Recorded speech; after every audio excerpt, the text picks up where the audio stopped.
I should have known the night would be weird when Lillian answered the door in a silk robe.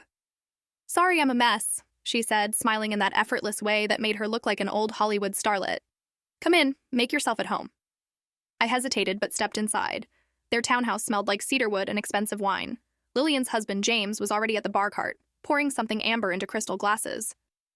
"You're actually here," he said, glancing at me over his shoulder with a smirk. "Of course I'm here," I replied, trying to sound casual. Truth be told, I almost canceled. The tension between them had been obvious the last time we all hung out, and I had no intention of being the awkward third wheel to a crumbling marriage.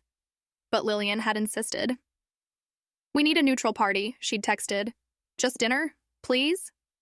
So there I was, a reluctant referee to a fight I didn't want to be part of. Dinner was strange. Lillian and James weren't openly hostile, but every exchange felt like a loaded gun.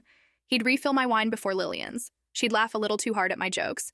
Every glance between them felt like an entire conversation I wasn't privy to. Then came dessert, or rather the moment that changed everything.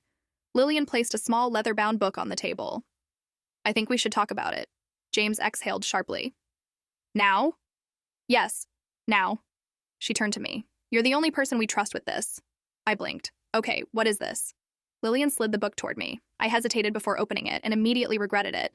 Inside were sketches, beautiful, detailed sketches, of me.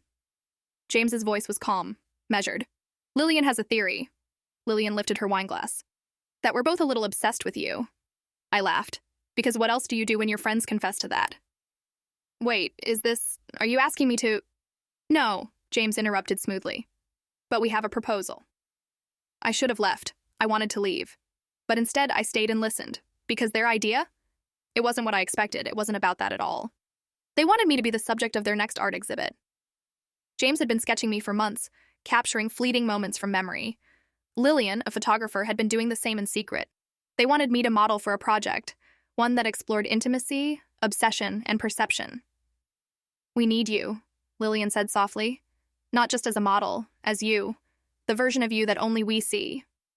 I should have said no, should have walked away from whatever twisted thing this was. But instead, I leaned back, met both their gazes, and smiled. "Tell me more."